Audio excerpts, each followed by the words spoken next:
our related rates. Fun stuff here, guys. Very excited for this. Here's the deal. Some explanation. I'm going to kind of read through this and explain it.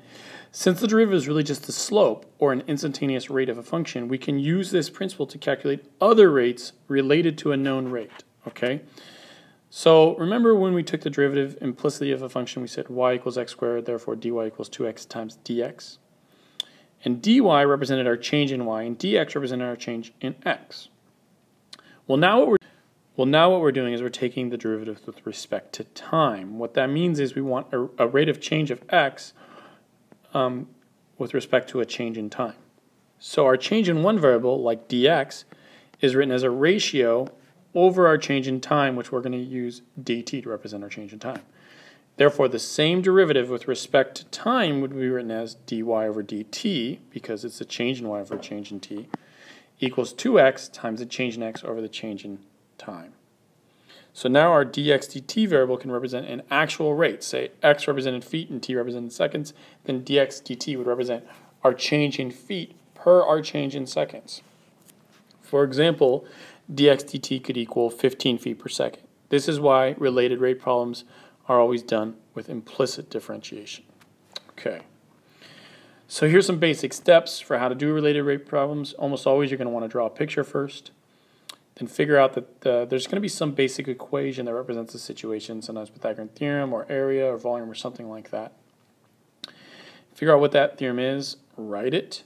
Then you're probably going to have to take the derivative of that equation with respect to time. So take the derivative of it implicitly and then solve for your unknown variable. So let's take a look at example 1 here.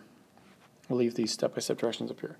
Suppose we have a 10-foot ladder leading against a vertical wall, but the ground is very slick, so the ladder begins to slide away from the wall at a rate of 4 feet per second.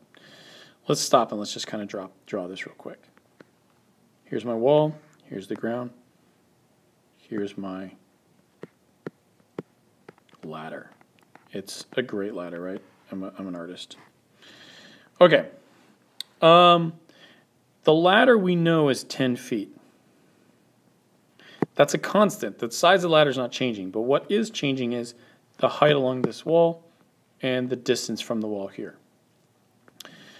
At the moment that it falls, because it says, let's read the next part, it says how fast is the top of the ladder moving straight down at the moment that the bottom of the ladder is 8 feet away from the wall.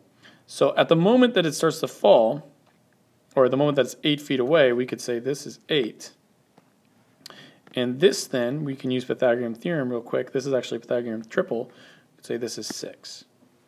But that's just at one moment. Overall, these things are changing. So I'm going to call this my y and this my x. Okay. Now let's think about it. It says that the ladder begins to slide away from the wall at a rate of 4 feet per second. So it's sliding this way. So maybe I could say it's moving this way. So that's my change in x over a change in time. And that we know, they give us that value. They tell us that's 4 feet per second. What are they asking for? They say, how fast is the top of the ladder moving? How fast is this thing moving? Straight down. Well, it's moving down, so something tells me that's going to be a negative value. But how could I write that? How could I express that? Well, isn't that going to be my change in y with respect to my change in time? Because that's moving down. Okay. We got some basic information there.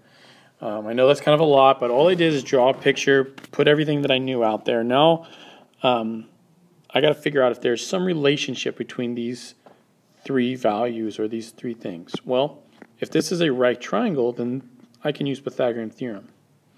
And I know that x squared plus y squared is going to equal 10 squared. In fact, that's how I solve for 6. I just memorized the triples, or some of the triples. So that's how I know that that was 6. But really, that's what I did to find 6 here, right? I used Pythagorean theorem. So I know they have this relationship. Well, if I want to find the change in y over the change in time and use the change of x over the change in time, then I need to take the derivative of this thing implicitly. So let's just go ahead and do that. That would be 2x dx, and now I'm going to put it over with respect to time, plus 2y dy with respect to time equals, this is just a constant, so this is just 0. All right, well, I got a lot of information here. I think I could plug some values in. Remember, I want to know at the exact moment that x equals 8 and y equals 6, so I'm just going to plug all of that in. The only thing that I don't have is dy dt, so I'm going to solve for that. Let's go back to my steps and just make sure. I drew a picture. I wrote a basic formula. I derived that formula. And now I'm going to solve for the unknown variable, which is this, dy over dt. Maybe it would help if I wrote it in blue, but there we go.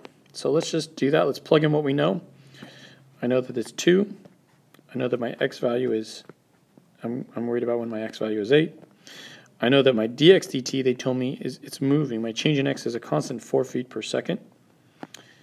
And I could put units in here if I want, but I don't really need that to solve this problem. 2, my y value is 6, and dy over dt equals 0. So now I just have some algebra to do. 2 times 8 is 16, times 4 is 64, plus 12 dy dt equals 0. Subtract 64 from both sides, and I get 12 dy over dt equals negative 64.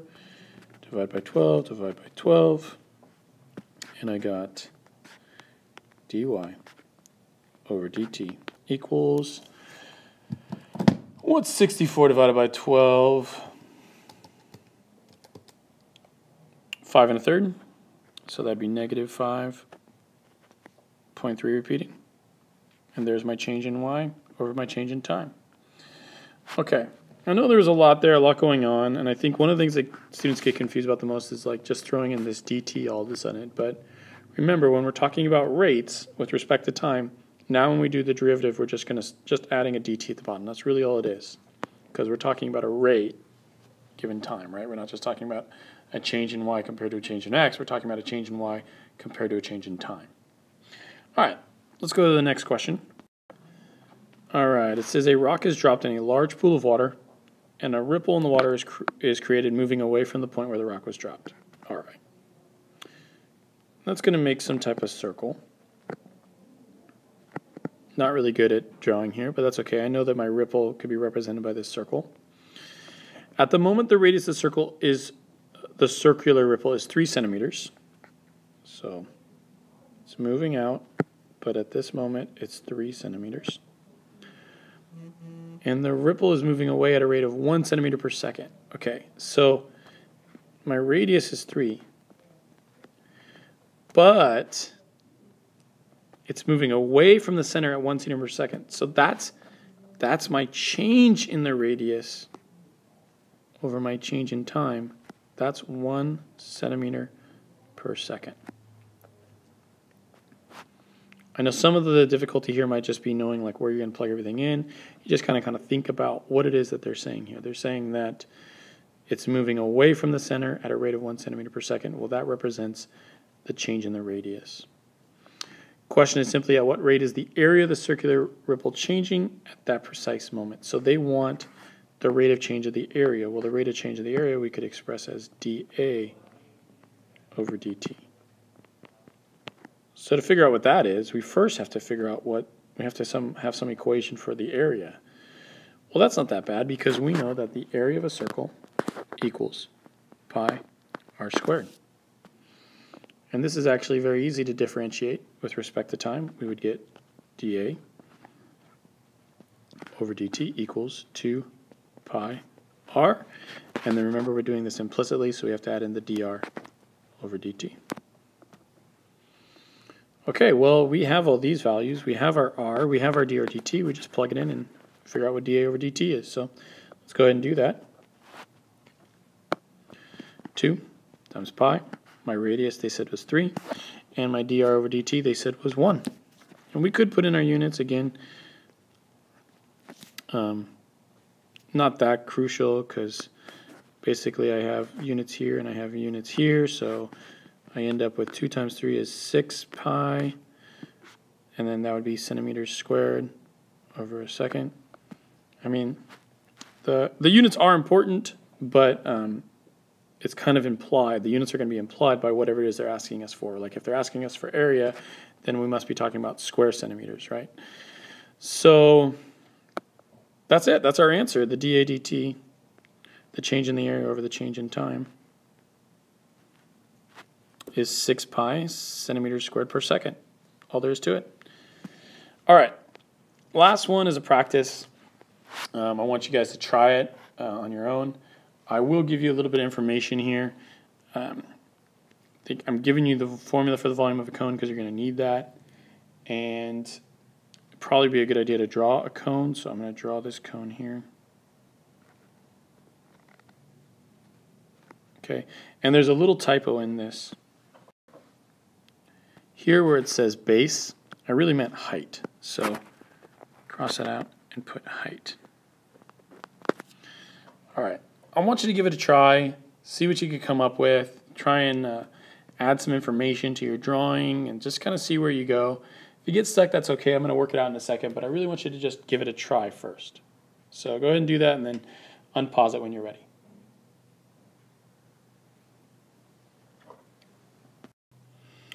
Okay, so I added some information here. Remember they told me that the diameter and the height were both 4, so I drew in the diameter as 4 and the height is 4. That tells me that the diameter and the height are always going to be equal. So here when they tell me that the height of the water is only 2, that means the diameter of the water is 2 as well. That's important. Because if the diameter and the height are equal, then I could say that 2 times the radius equals the height, and therefore the radius equals the height divided by 2. That's important because when I go to write my equation, which is 1/3 pi r squared times the height, I need to be able to express the radius in terms of the height because I just want one variable here. So let's just go ahead and do that. I got 1/3 pi. Instead of the radius now, I can just write h over 2 squared times the height. And I can clean this up quite a bit. I can make this 1/3 pi h squared times another h would be h cubed divided by 2 squared, which is 4, which means that I have pi h cubed over 12. So there's my formula for the volume with just the height. Okay, well, what am I asking for here? Let's see. At the moment the height of the water cup is 2, what is the rate at which the height is changing? So the rate at which the height is changing, that's going to be, let's just think about that. Isn't that just going to be the change in height over the change in time? So that's what I'm looking for. Well, in order to get that, I'm going to have to take the derivative of this guy. So I'll do it right here. I would write dv over dt equals, if you think about pi 12ths here, that's really just a coefficient. So I'm just going to leave that as pi 12ths as a coefficient. And then h cubed, I would bring down the 3 and then make that h squared, and then remember implicitly I would add in a dh with respect to time.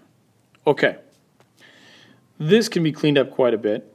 I could kind of extend this division bar here, and then I could take a 3 out of both of these, and I would get a 4, and this would just be a 1. So I have dv over dt equals pi h squared over 4 times dh over dt. Well, I actually have all these other variables. I know what the change in volume is over the change in time. They told me it's just 1 cubic centimeter per second.